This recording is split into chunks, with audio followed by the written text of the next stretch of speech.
25 over 75 run 4 wicket. নিশ্চিতভাবেই দ্বিতীয় দিনের প্রথম সেশনটা শুধুই বাংলাদেশের। চারটা উইকেট সকালের সেশনে বাংলাদেশ নিতে পেরেছে। 278 রান বোর্ডে জমা করতে পেরেছে লিটন দাসের আউটস্ট্যান্ডিং 126 রানের ইনিংসের কল্যাণে। এবং তখন মনে হচ্ছিল যে হয়তো মোমেন্টামটা বাংলাদেশ ক্যারি করেই আসলে ফার্স্ট ইনিংসটা শেষ করেছে। সেকেন্ড ইনিংসের শুরুটাও ভালো হয়েছে এবং বৃষ্টির যে সম্ভাবনার কথা আমরা গেল 2-3 দিন ধরেই বলছি, সেটার কোনো নামগন্ধ নাই। পুরোপুরি দখলটা তো বাংলাদেশের হাতেই এখন। আপনি বলতে পারেন এই মুহূর্তে দাঁড়িয়ে বাংলাদেশ ফার্স্ট সেশনটা যেভাবে কাটিয়েছে খানিকটা কামব্যাক, এবং গতকালকে আমরা বলছিলাম, ইভেন লিটন দাসও বলছিলেন যে মোমেন্টামটা বাংলাদেশের পক্ষে ওই লিটনের ওই সেঞ্চুরিটার পরে। সো রান হয়তো বা অনেক সময়ের চেয়ে মোমেন্টাম কার পক্ষে সেটা অনেক বেশি ম্যাটার করে একটা টেস্ট ম্যাচে। ফলে সেই জায়গাটাতে বাংলাদেশ সব মশার বিরুদ্ধে সুরক্ষা দিতে এলো বসুন্ধরা এক্সট্রিম অ্যারোসল, মশার বিরুদ্ধে এক্সট্রিম সুরক্ষা। আপনি যেটা বলছিলেন যে বৃষ্টির নামগন্ধ নাই, তবে প্রতিদিনই কিন্তু ফ্লাড লাইটে খেলা চলছে এবং ফ্লাড লাইটের আলোর নিচে যখন ব্যাটিং করবেন তখন কিন্তু ব্যাটারদের জন্য অনেক বেশি ডিফিকাল্ট সেই জায়গাটা থেকে রান করা, বড় স্কোর করা। সো একটা টেস্ট ম্যাচ পুরোটাই মোটামুটি ফ্লাড লাইটের আলোর নিচে হচ্ছে। সো সেই জায়গাটা থেকে বাংলাদেশের ব্যাটাররা যেমন স্ট্রাগল করেছেন, পাকিস্তানের ব্যাটাররাও এক্স্যাক্টলি সেই স্ট্রাগলটাই করছেন এখন। গুড বাস তাসকিন একেবারে শুরুতেই নিপ করে উইকেট কিপারের হাতে লিটনে অস্ট্রেলিয়ান একটা ক্যাচে পাকিস্তানি ওপেনারকে ফেরত পাঠিয়েছেন। পরের উইকেটটা তাদের তরুণ ওপেনার ফাজালের, যেটা ইনসাইডে ছিল, একটা নির্দিষ্ট চ্যানেলে বল করে গেছেন, লাইন লেন্থ মেনটেন করেছেন। তার চেয়ে বড় কথা বল সুইং করিয়েছেন সকালের সেশনে, যেটা খুব গুরুত্বপূর্ণ। তার কারণেই কি আসলে বাংলাদেশ আর্লি হোলটা পেল? অ্যাবসলুটলি। এবং আপনি মিরপুর টেস্টেও দেখেন যে আর্লি উইকেট এনে দিয়েছিলেন তাসকিন, এবং এই সিলেট টেস্টও তিনি একই কাজটা করেছেন।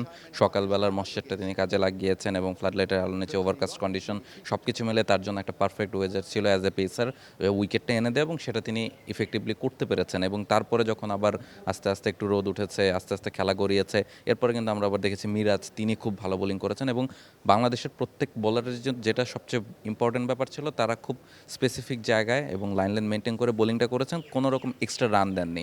আপনি বলছিলেন যে 75 রান মাত্র এই সেশনে নিতে পেরেছে, তার মানে নর্মালি আমরা কি দেখি 100 বা 100+ কাছাকাছি রান তোলে একটা সেশনে। সো সেই জায়গাটা থেকে প্রেশার ক্রিয়েট করা হয়েছে এবং প্রেশার রিলিজ করতে গিয়েই ব্যাটাররা আউট হয়েছেন, উইকেট দিয়েছেন। এবং এটাই আসলে এই কন্ডিশনের সুবিধাটা বোলারদের জন্য, ফলে বোলাররা সেটা কাজে লাগাচ্ছেন।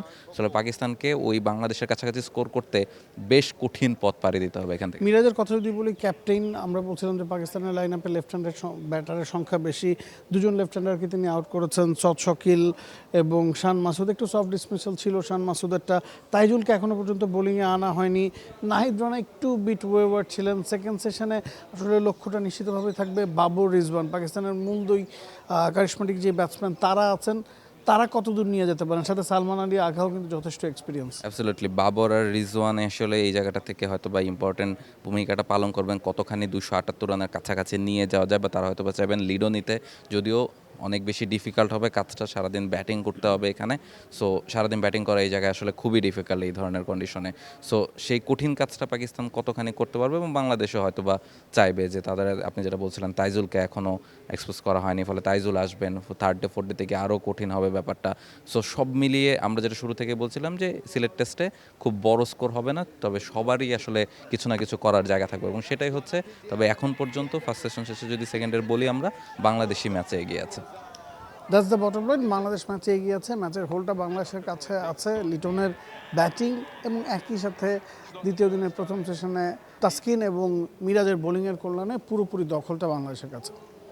For more updates, subscribe to our YouTube channel and click on the bell icon. Follow us on Facebook and Instagram. Download T-Sports app to enjoy exciting games and highlights. Visit tsports.com.